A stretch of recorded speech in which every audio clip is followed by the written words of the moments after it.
good. Looks like we're good.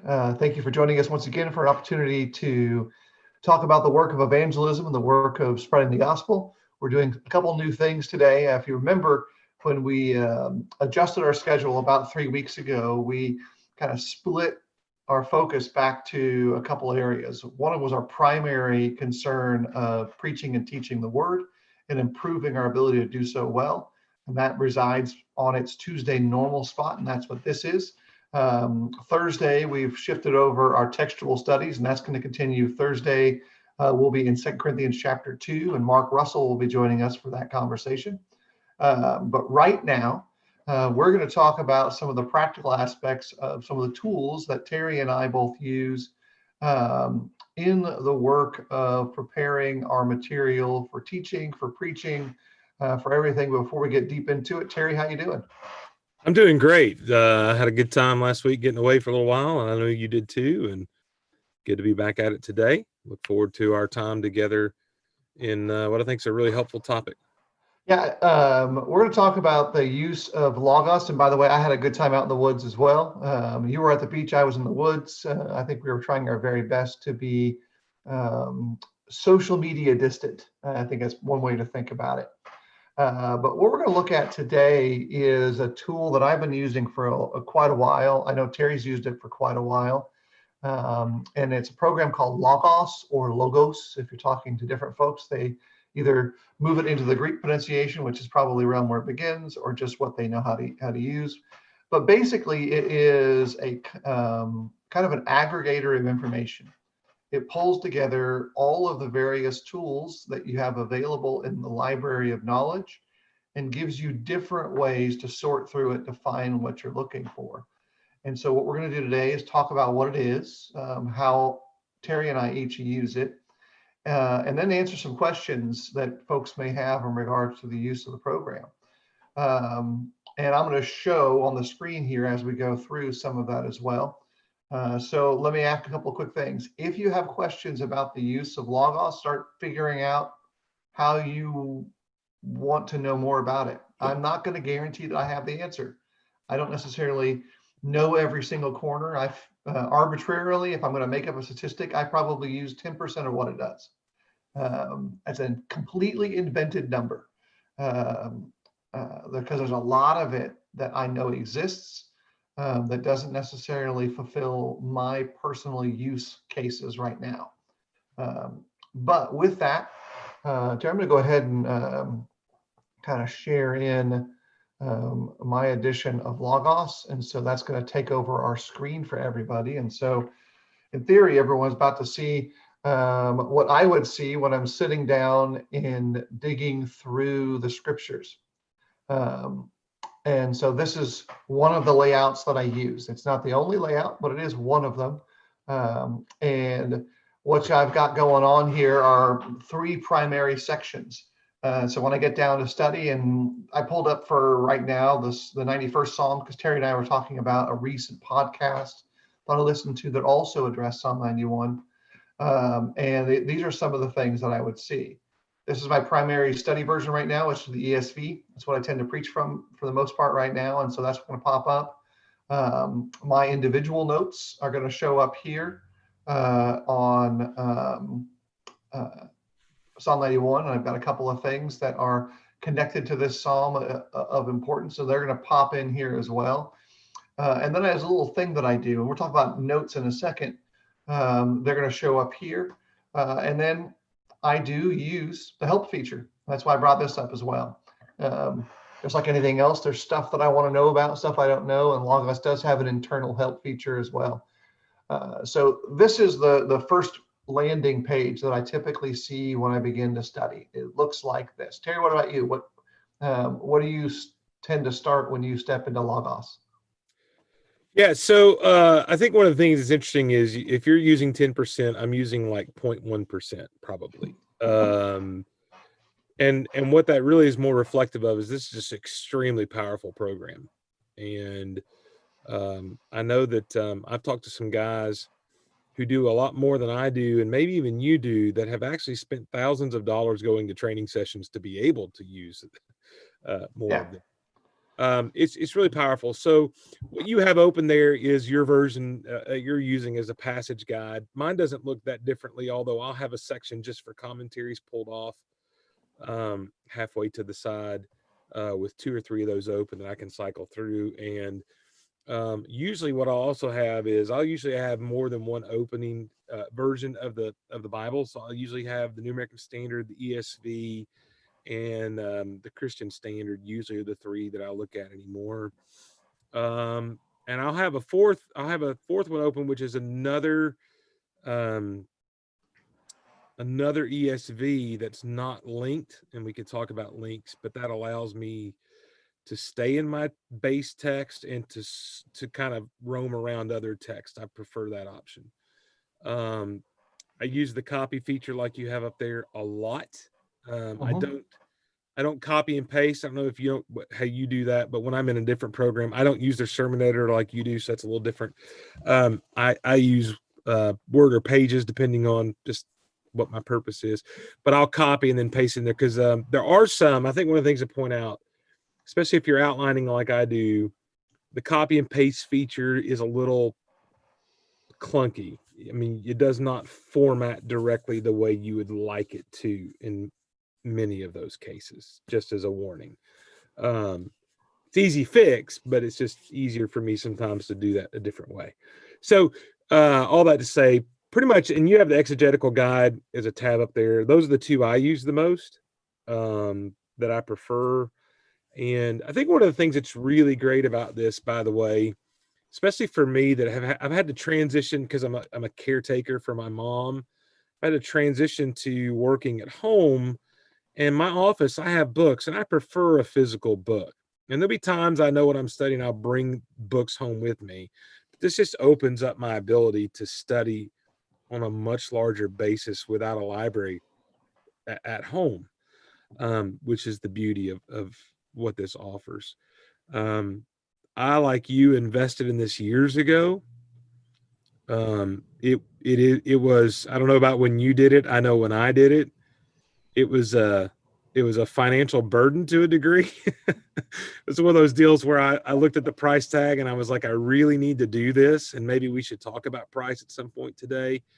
I will say, and I know you believe this, I do not regret it at all. And I'm not using it anywhere to its capabilities, but it just has so much to offer your ability. It's just a phenomenal platform. And I know that Salts uses, is it Accordance or whatever, but he's wrong. This is one of those areas where Salts is wrong.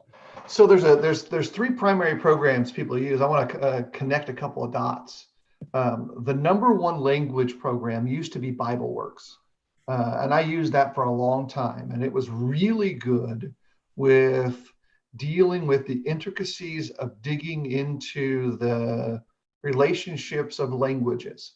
And so its language database to me was the best, but it really was only that. It was only about parsing out ancient languages and making use of them, but it did it really well. And that program stopped publication about 2 years ago. And then that left you really in the biblical world and biblical studies world with 2 options. You could choose Accordance, you could choose BibleWorks. Accordance, according to a lot of guys, has a much stronger base for language studies. And to some, they feel like it's a faster program. Yeah. BibleWorks by far has a much more robust commentary package available. You can they're continuing to move print publications into digital spaces, and it is way better in that sense. It doesn't mean that Accordance doesn't have any, but in my estimation, Logos's concordance realm, if you're involved in literary review rather than academic scholarship of the languages, Logos is going to be your world. And for most people, I'll say that Logos is probably your more economical choice too. You're going to spend less to get more dollar for dollar in that realm. Now, that doesn't mean Accordance isn't great. It's got some great things. It just does some things differently, and it's not my wheelhouse. And so if you want to know about Accordance, I can't really help with that too much. That'd have to be a Salts program. And let me throw this out there. there's some free stuff out there that uses free domain commentaries and some things like that. And I think for the common person who doesn't want to spend money, there's some options out there for you. But this is one of those situations where you get what you pay for. Yeah. I used to use a program a long time ago on PC called eSword, which was free and still is free. But eSword at the time when I switched to Mac wasn't available, so I was kind of forced my hand. And I'm glad it did, because while eSword has a few things, it's nowhere near the capabilities of what Logos has. And so just to put a plug in there for people to know, yeah, there's some free stuff and you can get some free Bible apps and you can do some things, but that's nowhere near what this is with the capabilities that it has. One of the things we're talking about earlier that I really like is the ability to really, as you study through books, add specific commentaries that you know are of value for somewhat of a reasonable price. And it allows you to piece together a much more efficient and a higher quality of library than if you just were like we used to. I mean, when you and I were starting out, what we normally did was probably go out and buy sets, or we were given sets, or we bought certain commentaries that we were told were good. But again, this is just a completely different level and the options you have to build that kind of tailor-made library. So you might get in one book something written by N.T. Wright, but you may hear somebody else say, well, what, he didn't do a good job over here, which is rare, I know. You may hear somebody like on the Warlord study, you guys really talked up Way in his commentary on Judges. So of course I went out and bought the commentary on Judges in Logos, because Showing that commentary here.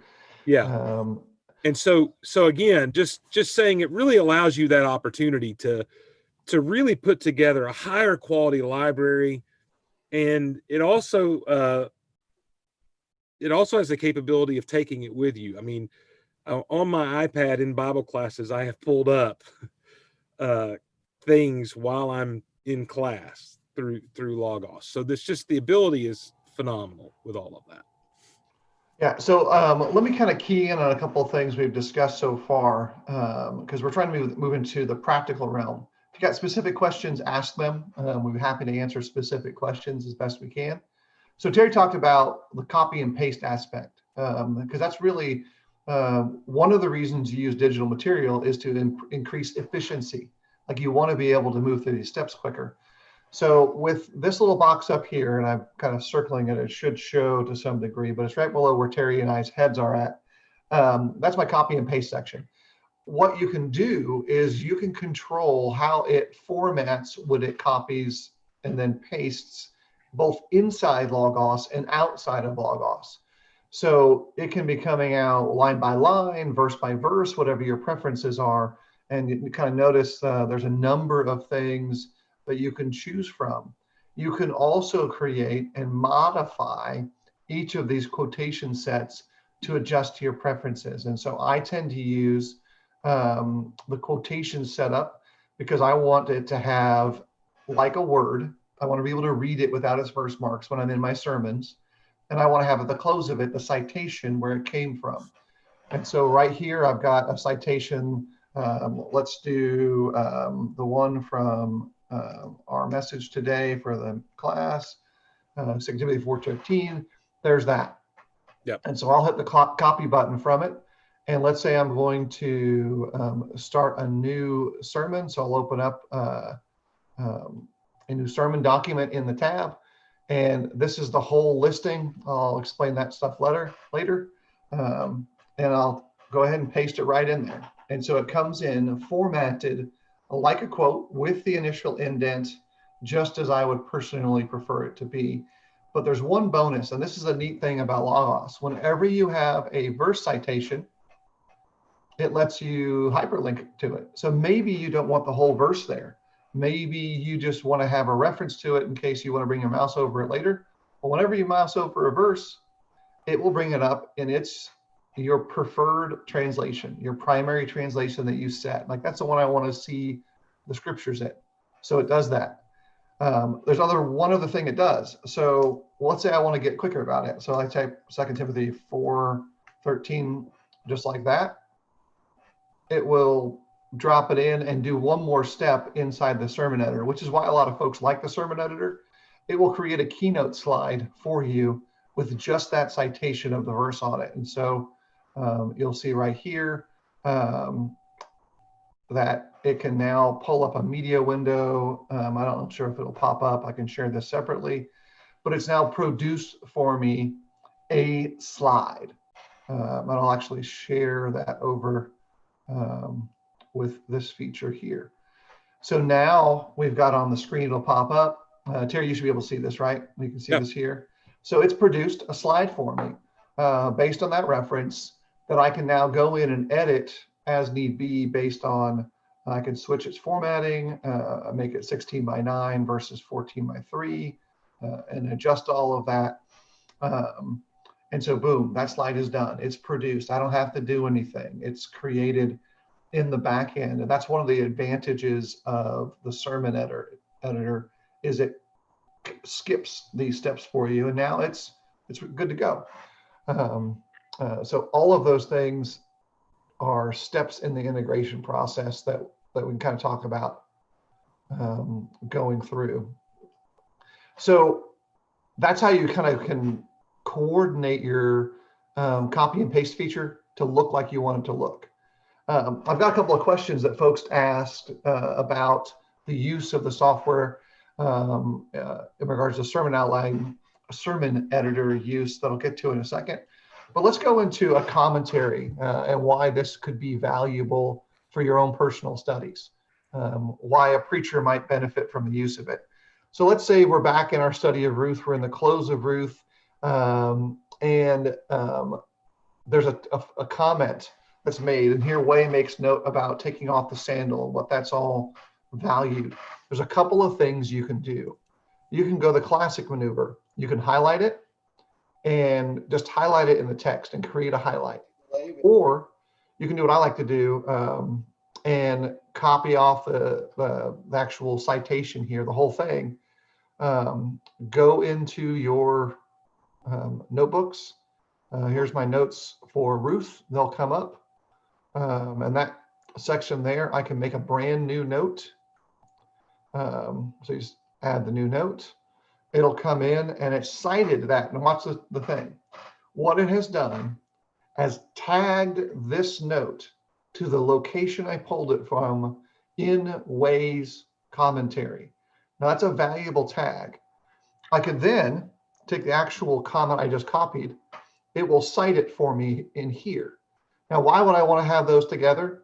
Well, sometimes what I want isn't just this textual reference. I might want the chart that they've got, the visual aid that they've got. And I want to remember where it is. So all this now is tagged together. And I can go one more step and tag that to Ruth 4, verse 7.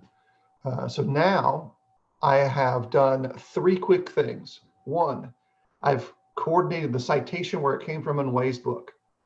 I've cited my information that was really important to me. Like I want to know about this whenever I get to Ruth 4, verse 7.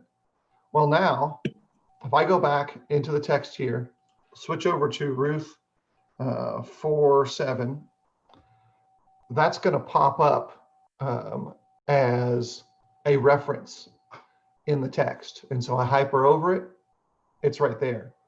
It does one more step that's really important. And that is when it shows up here, it will also show up in all my other editions of Logos. So if I open up it on my phone or my iPad, it's there. And it will sync whenever it has access to the internet, keep all those things. And if there's no access to the internet, then I can still get it on my iPad. If I have no cell service, if it's synced in the past, it's there. Dan Cohen asked a question, I'm about to move to West Africa, limited access. What features are available without internet access?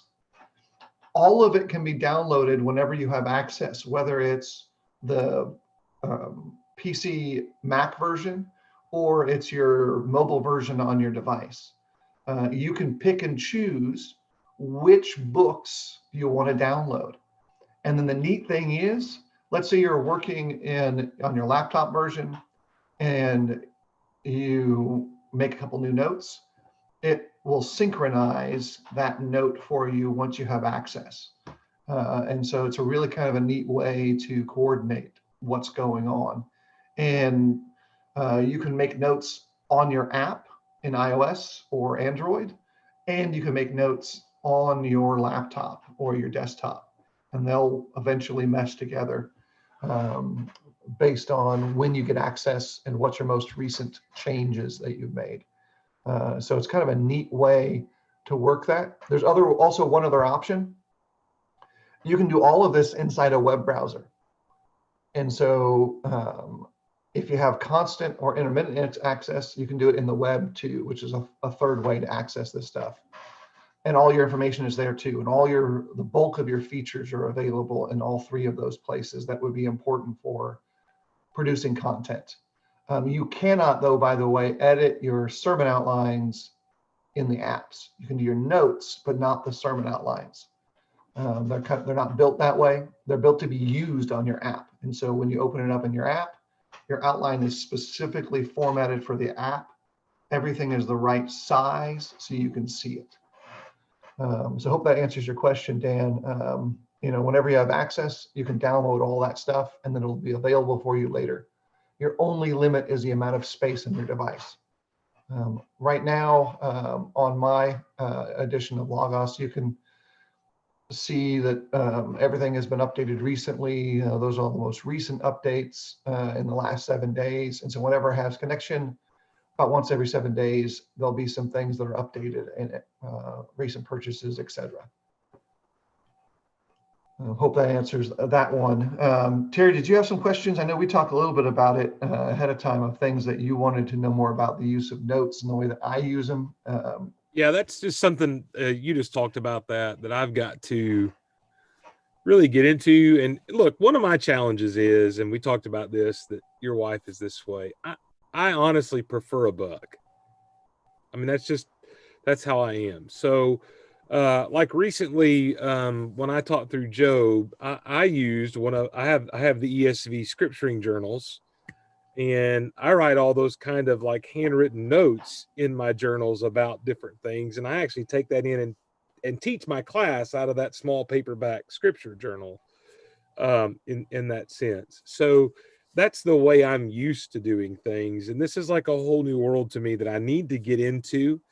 And so that was one of the reasons I thought today was great, is just to see how you integrate that and to hopefully tempt me, if not coerce me into using the features more appropriately in the future. Well, and these are all things that you can choose to use or not use. You don't have to use Correct. everything in the package to get value from it. For Well, me, that's one thing about the downloading I was going to say is, especially if you have a limited space, so many machines now don't have the huge hard drives, kind of moving away from that. Just a thought, if you buy a package, which we'll talk about the purchase in a little bit, hopefully in the time we have remaining, but most of us are going to buy a package up front that's going to give you a lot of resources. It's a cheaper way to do that, and it gives you some kind of existing foundational stuff. Okay. And it's just, quite frankly, a lot easier to buy a package you can afford than try to go through and begin by tailor making everything. right. That's kind of why I did that. I'm sure you did that as well. So when you get a package, let's say, for instance, I think I got the gold years ago, you're going to get things like Clark and Henry and Pulpit and some of that old standard stuff. Then as stuff comes out, so like the Way commentary on Judges and Ruth, more than likely you're going to have to purchase that as an add-on. I mean, I had to purchase that as an add-on. I suspect you did as well. So, we'll talk about that. But if you're downloading specific things, you can eliminate some of the, I'm going to use the term junk, and I don't mean that in a negative way. There's going to come a lot of stuff in the package I'm not going to use, and probably Phil's not going to use, more than likely. Yeah. And so you can eliminate some of that to save space if that's what you need to do. Yeah, I think of it this way. Some of this is a duplication of what I already have. Right. Maybe I already have it in a print format, and so I don't need it in the digital format, although I'm actually moving the other direction where if I've already got it in the digital, I'm eliminating and selling off the book because I get much more use out of the digital edition. And I still do a lot of handwritten stuff. Don't get me wrong. I need to see certain things. I need to draw stuff out, but my penmanship is not very good at all. And Yeah. so when I take notes, they're so much more useful if I've typed them out. And so the final saved version has to be typewritten for me to make any sense of it a year, 5 years from now. And so that's part of the process there for me. Um, One of the things that folks talk about, there's so many features. What do I use? Well, pick and choose what you want to accomplish. It's the old Abraham Lincoln, comment attributed to him. You can't figure out where you want to go until you know where you are. And so where you are is your first step. And then where do I want to go is your second step. Inside of Logos as a study tool, there is a way to get from point A to point B. You just got to figure out, is that the way that works well for me? Do I need to learn some new things first? Does it already do all this stuff for me? And I can allow it to use its natural feature sets to do that. So from the sense of material you have on hand, one of the first things you want to make sure that you've got is a good set of word studies, a good set of languages, languages being different translations, and some basic commentaries. And most of the first 2 or 3 package levels, open those up for you. Yeah. I think right now it's like silver is where I would tell someone, yeah, maybe you don't want to bypass silver because you may not ever get to use all of the other stuff they add. And you probably would not want a chunk of it because it doesn't fit your needs. Your needs might be different than that. So thinking through the process and going through, a lot of folks, when they start working with the sermon editor, myself included, go, this doesn't look like I like to build my sermons.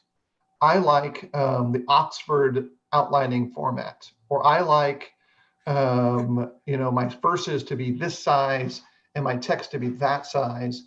And inside of Logos, it doesn't let me do that because I like to kind of tweak stuff. I'll just tell you, that's accurate. It doesn't. Because it's not designed to work in the way that maybe we've kind of cobbled together over the years, but it's designed to actually do something way more than that. So we're only going to look at Logos right now, but Logos is part of a larger suite of programs that are designed to integrate across an entire worship service. So your sermon outline, your sermon manuscript is built in Logos to be able to be shared instantly across all of those programs. So it can produce right out to a blog. It can go and be downloaded by the congregation right on their devices. It can be available in the seats, if you will, and in the pews the moment you set it to be available. In addition to that, it can produce for you the background charts for your confidence monitor. So you can see all this stuff read to you in a format suitable for a confidence monitor, so that as you're looking and kind of preaching, you know exactly where you are in your sermon. And somebody else can use all this stuff to pull it into making the visual media for a larger audience to watch too. And so it's built with that in mind. That means that it won't format to your preferences because it's not supposed to be bound in that way. And it's limited because of that too. And you just kind of like, okay, it doesn't do that. And I'll talk about that in a second. We're not going to cover all of this, I'm sure, in the 30 to 45 minutes. And so to answer your question, go ahead. Yeah, I was going to say on the pricing, I know one of the things maybe to throw out there, and it's just to go to their website and check it out. They offer payment plans in order for you to afford this. I think especially for younger guys, that's important to point out. Yeah. And that's how I got mine. I mean, just to be honest with you, and I don't think I could have afforded it any other way. But it does have all these things. If you're just starting out, the thing I would suggest getting the most familiar with are really the 2 tabs you have up there, which is your passage guide, which is pretty much easy. In fact, when you open it up, you see there on the screen the inner passage or search bar with the word go. If you just type in the passage you want to start with, that's I'm talking about on the bigger bar up top there, that one. It's going to open up the passage guide for you. Is what it's going to open up. And when you do that, it'll take some time to get used to, but that is a really powerful tool. And when you start off, and my advice is start off figuring that out, because that kind of foundational kind of look is going to incorporate also a kind of pattern that will make all the other guides easier to understand when you use them, at least in my mind. The By the way, guide is the other one that's, I think, important. Yeah. Ruben asked what the commentary we had used. I think I showed that earlier, but it's Kenneth Way's Teach the Text series on Judges and Ruth. Yeah. So these two guides, the passage guide, the exegetal guide, they merge together your information sources in an efficient way, because they'll pull from all over the place in everything you've saved. This is one of the advantages of using it, is that everything you do automatically gets categorized. When I first started preaching, the first thing I did was take my notes and put them in a folder, and that's all I did. Like, oh, they're in a folder. And then I was encouraged to try the good old filing method, and that was not good for me at all.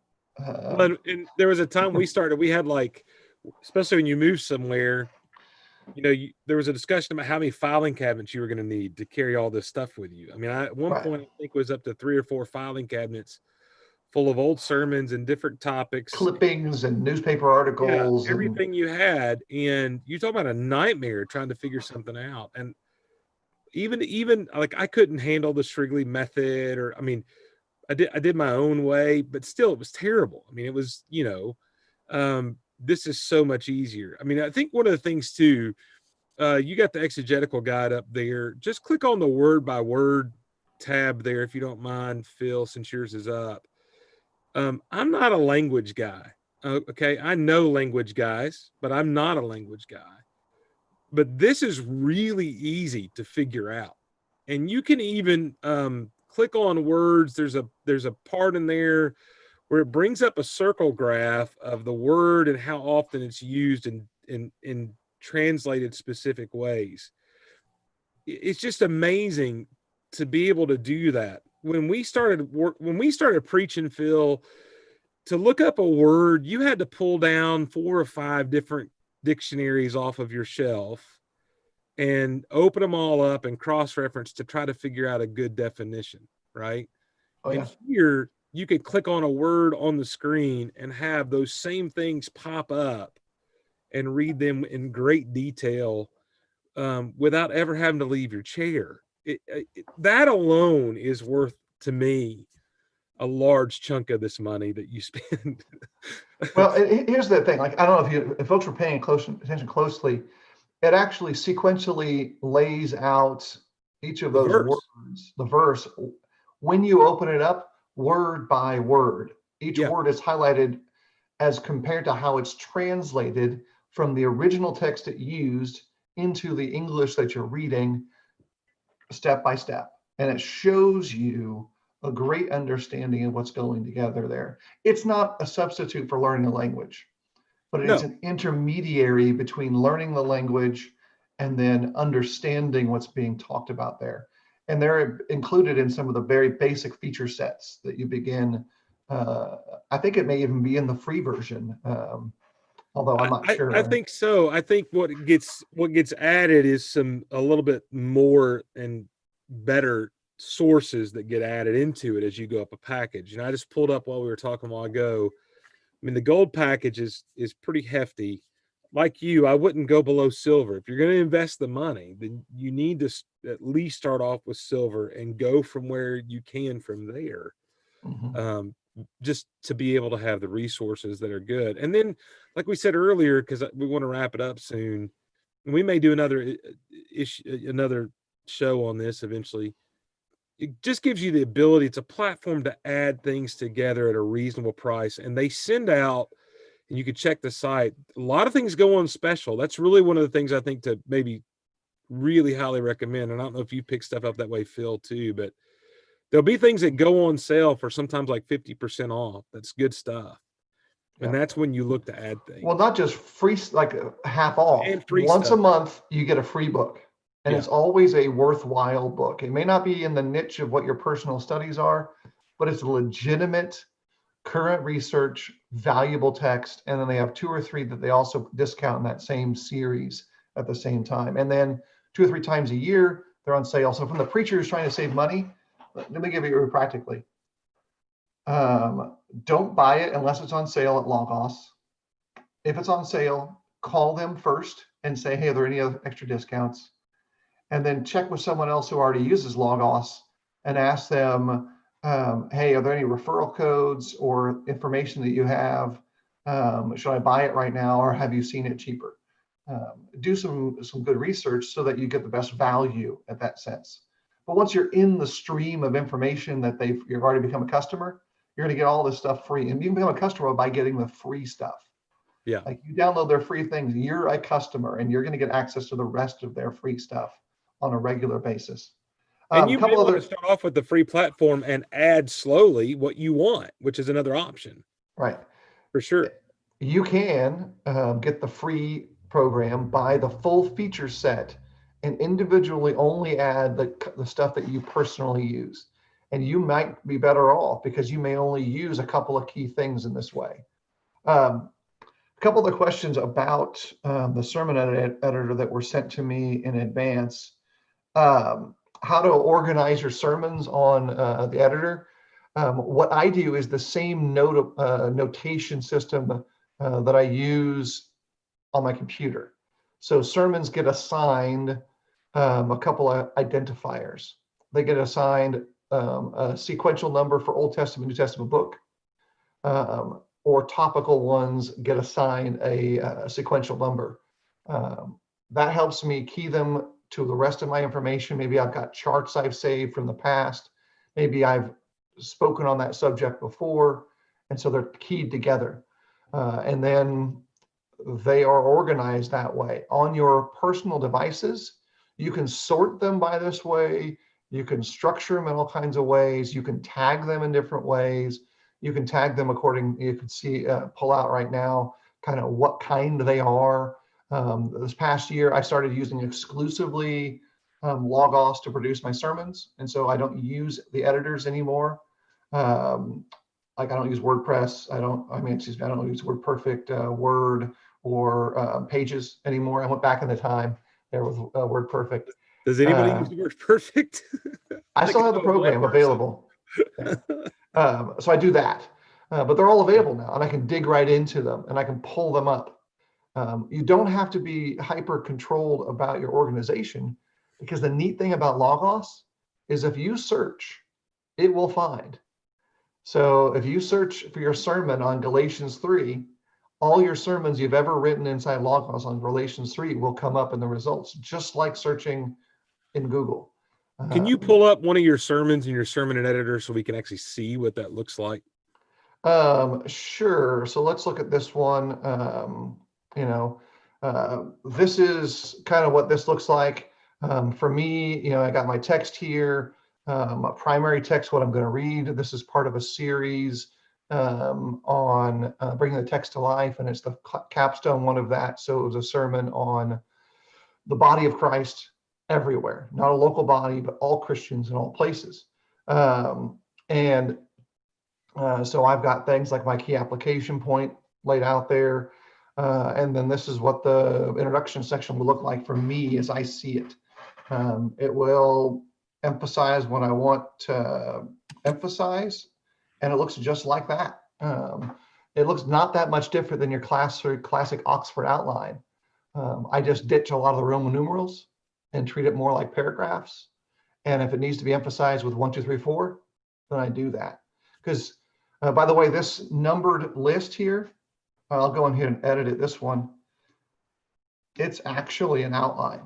And so it will tab into an outline like you would normally have. It just doesn't start with Roman numeral 1. It starts a more comfortable thing with number 1. Charlene Rice mentions that she was always told not to get commentaries, but I did buy a set of DeHoff and I like them. Here's the thing. If you're listening to Terry and I, you're having a verbal commentary. If you listen to someone's article, read someone's article, that's their written commentary. I realize that there is some apprehension to determine whether this guy is giving accurate information, but that's what we always have to do. And it's a great, powerful thing to learn how to discern what someone else says as it compares to what God says. There are bad commentaries. There are also really good ones. And there are some that have small kernels in them that you have to chew to find. And so certainly caution can be applied to all of this. But you it's the know, same in the end, caution you have when you're listening to your preacher. yeah. I mean, at the end of the day, unless your preacher just gets up and reads directly from verses from the Bible, it's a commentary. And I've heard that before, but I think that was often said because there was not a trust in people to be able to discern the truth without being guided. Yeah. And I understand that that's the issue at play, but I think all of us could benefit from, and by the way, we benefit from reading people we disagree with. Yeah. That challenges your thinking. You don't learn in a vacuum or in an echo chamber. So it's important to have those opportunities. Right. Let me add this. 50 years ago, there was nowhere near the volume of quality commentators available in the English language. To get good, deep language studies and good, expansive historical insights, you had to learn German, learn Latin, and go to Oxford, and go to Tyndale House, and go to actual, storehouses of old manuscripts. Last 50 years, particularly in the US, there's a flowering of great commentaries that simply didn't even exist. Last 20 years even. And Ruben, in regards to your point, for me, that was a hard shift. You notice I only started using the sermon editor about a year ago because I liked it a certain way. But Ruben, I'm going to be the get off my lawn guy and say I'm still not going to use it. That's just, I'm going to be I'm like you, I have my way of doing things, and I'm going to keep doing them that way. But that doesn't mean that this doesn't have a lot of other options that are great to use. Everything that's available in the sermon editor is in some way available in the notes section. And so keeping this information together is the key. So you keep your notes in a way that you can go teach it somewhere else. One of the great things is I can sit in an adult Bible class, and if someone makes a great comment, and say, "Oh, that's really important," I can, as a student, write that note down so I can go home later, digest that great comment, maybe profit from it a second time, and then when we meet again for another Bible study, I can say, "Hey, you know when Jeff said this 2 weeks ago, it really struck me." And so I went and dug into it more, and I took that note in the program. So when I open up my library, wherever I am to study it a second time, it's all together. We've talked on and off about the cost of this. Again, I want to encourage those who lead in congregations, especially working with young preachers, as one of Terry and I's focus, that it used to be that you would go buy the guy books. And that might be the right choice. Talk to the young man, see where his study methods lie. If he's more book world, let him be a book guy. He doesn't have to adopt the technology if he doesn't want to. But if he's a tech guy, invest in his library in that digital realm and give him the tools. And learning how to work within all this the language stuff is a great tool, especially if he doesn't necessarily want to go to the academic institutions, learn Hebrew, learn Greek, learn Paleo Hebrew, learn Aramaic, learn all that stuff. Okay, those are awesome skills, but maybe that's not his niche and where he wants to place his flag for his work. So kind of let him work in the middle there.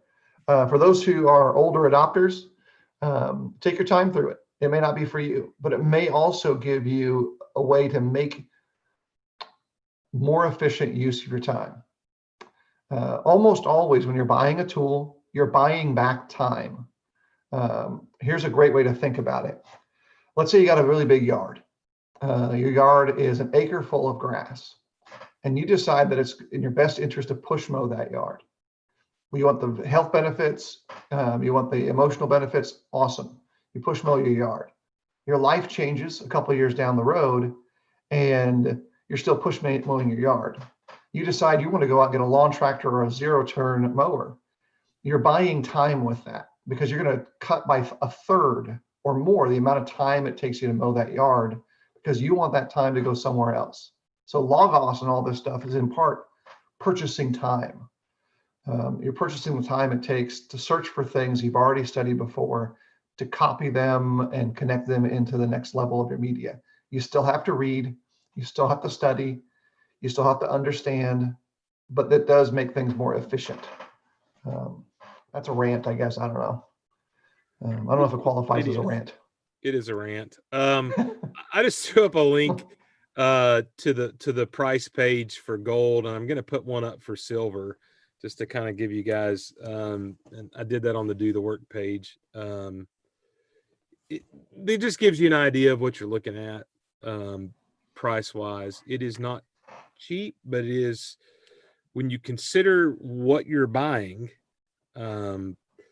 I challenge you to go put, for instance, gold, I think is over 700 different books. Go find a place where you can buy 700 books for that price. No, you're not going to compete dollar for dollar with print media versus digital media. It just, they're not in the same realm. There's no way to do it. So, again, we know it's pricey, but it is well worth the investment for your future. If you've got questions about Logos, Accordance, or any of this, let us know. We'll include them in our next edition.